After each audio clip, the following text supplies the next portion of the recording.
NEET 2026 India का सबसे बड़ा मेडिकल एंट्रेंस एग्जाम। और अब नीट 2026 एग्जाम पर भी एक बहुत बड़ा दाग लग चुका है।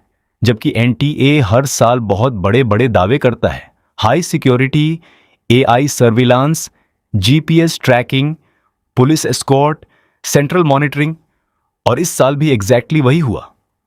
इतना ही नहीं, इस बार तो एनटीए सोशल मीडिया पर मीम तक खेल रहा था, जैसे सब कुछ परफेक्टली सिक्योर हो। लेकिन अब जो एलिगेशन सामने आ रहे हैं, उन्होंने पूरे सिस्टम पर ही क्वेश्चन मार्क लगा दिया है। सोचिए, एग्जाम होने से 2 दिन पहले 720 में से 600 मार्क्स के क्वेश्चंस एलिगेडी लीक हो जाएं, और वही क्वेश्चंस एग्जाम में एग्जैक्ट मैच कर जाएं। आप सब स्टूडेंट्स ये देख ही चुके होंगे कि पेपर लीक का मामला इस टाइम लगभग हर सोशल मीडिया प्लेटफॉर्म पर चल रहा है। यूट्यूब, इंस्टाग्राम, टेलीग्राम, ट्विटर, हर जगह सिर्फ एक ही डिस्कशन, नीट पेपर लीक। आपने न्यूज़पेपर कटिंग्स भी देखी होंगी कि पेपर कहां लीक हुआ, कैसे सर्कुलेट हुआ, कौन इन्वॉल्व था, और एसओजी ने 13 लोगों को अरेस्ट भी किया है। लेकिन सबसे ज्यादा शॉकिंग बात पता है क्या है? इस टाइम ऑलमोस्ट सब लोग सिर्फ एक ही चीज बता रहे हैं, लीक हुआ, ये हुआ, वो हुआ। बड़े बड़े चैनल सिर्फ व्यूज की रेस में लगे हुए हैं, लेकिन कोई ये समझने की कोशिश नहीं कर रहा कि इस सिचुएशन में एक्चुअल स्टूडेंट्स पर क्या बीत रही है, उन्हें अब क्या करना चाहिए, किस चीज के लिए मेंटली प्रिपेयर्ड रहना चाहिए, क्या बिलीव करना चाहिए, और किस चीज से बचना चाहिए। क्योंकि इस टाइम स्टूडेंट्स 2 ग्रुप्स में डिवाइड हो चुके हैं। बहुत सारे स्टूडेंट्स रीनीट डिमांड कर रहे हैं। उनका मानना है कि अगर पेपर लार्ज स्केल पर लीक हुआ है तो फेयर एग्जामिनेशन का कॉन्सेप्ट ही खत्म हो जाता है। वहीं दूसरी साइड, बहुत सारे स्टूडेंट्स ऐसे भी हैं जो रीनीट बिल्कुल नहीं चाहते, क्योंकि मेंटली, इमोशनली और फिजिकली वो ऑलरेडी एग्जॉस्ट हो चुके हैं। लेकिन दोनों टाइप के स्टूडेंट्स में एक चीज कॉमन है, कंफ्यूजन। सबके माइंड में सिर्फ एक ही क्वेश्चन चल रहा है, अब क्या होगा, रिजल्ट टाइम पर आएगा, डिले हो सकता है, कोर्ट केस बढ़ेगा, काउंसलिंग लेट होगी, या फिर रीनीट तक बात पहुंच सकती है। और सबसे इंपॉर्टेंट, ऐसी सिचुएशन में स्टूडेंट्स को अब करना क्या चाहिए? तो इस वीडियो में हम कामली और रियलिस्टिकली बात करेंगे कि इस पूरी सिचुएशन में एक्चुअल पॉसिबिलिटीज क्या हैं और स्टूडेंट्स को इस टाइम स्मार्टली कैसे हैंडल करना चाहिए।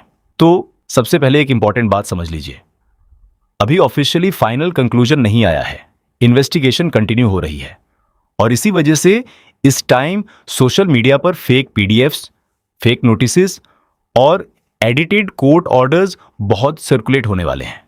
इसलिए किसी भी रैंडम टेलीग्राम फॉरवर्ड या इंस्टाग्राम पोस्ट को ऑफिशियल अपडेट मत मानिए। सिर्फ ऑफिशियल नोटिसेस और ट्रस्टेड सोर्सेज पर ही रिलाई करिए। अब रियलिस्टिक पॉसिबिलिटीज की बात करते हैं। सबसे पहला सिनेरियो, रिजल्ट डिले।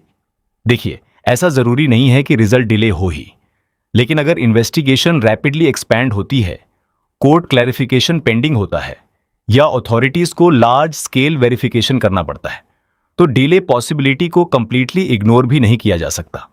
और इसी वजह से स्टूडेंट्स पैनिक करना स्टार्ट कर देते हैं। लेकिन इस सिचुएशन में आपको क्या करना चाहिए?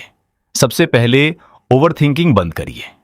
हर 10 मिनट में फेक अपडेट चेक करना बंद करिए, और काउंसलिंग प्रिपरेशन पैरेलल कंटिन्यू रखिए। क्योंकि अगर रिजल्ट नॉर्मल टाइमलाइन पर आ गया तो काउंसलिंग प्रोसेस बहुत फास्ट मूव कर सकता है। और बिलीव मी, बहुत सारे स्टूडेंट्स इसी कंफ्यूजन में काउंसलिंग प्रिपरेशन ही स्टार्ट नहीं करते, फिर बाद में रिग्रेट करते हैं। डॉक्यूमेंट्स रेडी रखिए, कैटेगरी सर्टिफिकेट्स चेक करिए, स्टेट कोटा समझिए, एक्सपेक्टेड कट ऑफ ट्रेंड्स देखिए। क्योंकि नीट में एक्चुअल गेम सिर्फ मार्क्स नहीं, काउंसलिंग स्ट्रैटेजी भी डिसाइड करती है। अब दूसरी पॉसिबिलिटी, रीनीट। ये सबसे कंट्रोवर्शियल टॉपिक है इस टाइम, लेकिन यहां इमोशनल नहीं, प्रैक्टिकल सोचिए।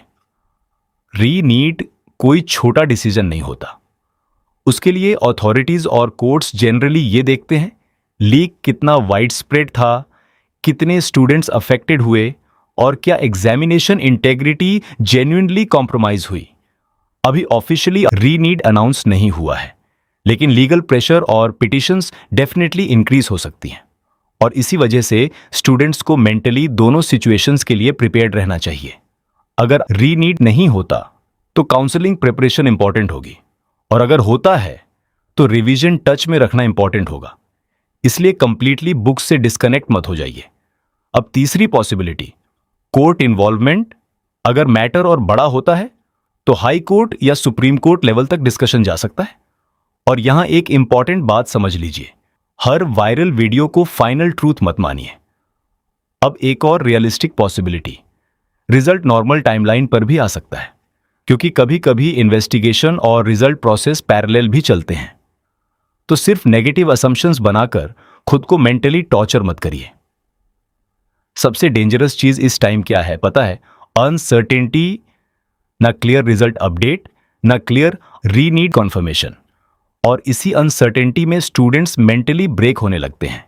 इसलिए सोशल मीडिया डूम स्क्रॉलिंग कम करिए, स्लीप स्केड्यूल मेंटेन करिए, और अपनी मेंटल हेल्थ को भी सीरियसली लीजिए, क्योंकि इस टाइम पैनिक से ज्यादा इंपॉर्टेंट है क्लैरिटी। और क्लैरिटी तभी आएगी जब आप रूमर्स नहीं, फैक्ट्स फॉलो करोगे। अब देखना यह होगा कि इन्वेस्टिगेशन किस डायरेक्शन में जाती है, अथॉरिटीज क्या ऑफिशियल स्टैंड लेती हैं, और कोर्ट्स का अप्रोच क्या रहता है। लेकिन तब तक आपका काम सिर्फ एक है, पैनिक नहीं, प्रिपेयर्ड रहना, इमोशनली भी और एकेडमिकली भी। उम्मीद करता हूं कि इस वीडियो से आपको थोड़ी क्लैरिटी मिली होगी, क्योंकि इस टाइम स्टूडेंट्स को पैनिक नहीं, प्रॉपर गाइडेंस की जरूरत है। और मेरी हमेशा यही कोशिश रहेगी कि ऐसे इंपॉर्टेंट फेजेस में मेन ऑथेंटिक इंफॉर्मेशन और जेन्युइन गाइडेंस के थ्रू आपसे कनेक्टेड रहूं, ताकि हर सिचुएशन में आप बेटर डिसीजंस ले सको। अगर वीडियो हेल्पफुल लगी हो तो वीडियो को लाइक जरूर करिए, शेयर भी करिए उन स्टूडेंट्स के साथ जो इस टाइम कंफ्यूजन और स्ट्रेस से गुजर रहे हैं। और चैनल को सब्सक्राइब कर लीजिए, क्योंकि आगे भी मैं इसी तरह नीट अपडेट्स, काउंसलिंग गाइडेंस और रियल स्टूडेंट सेंट्रिक कंटेंट आप तक पहुंचाता रहूंगा। मैं कोशिश करूंगा कि हर इंपॉर्टेंट फेज में आपकी मैक्सिमम हेल्प कर सकूं, चाहे वो काउंसलिंग हो, कट ऑफ एनालिसिस हो, या फिर ऐसे क्रिटिकल अपडेट्स। अपना ध्यान रखिए और याद रखिए, इस टाइम पैनिक नहीं, प्रिपेयर्ड रहना ज्यादा इंपॉर्टेंट है।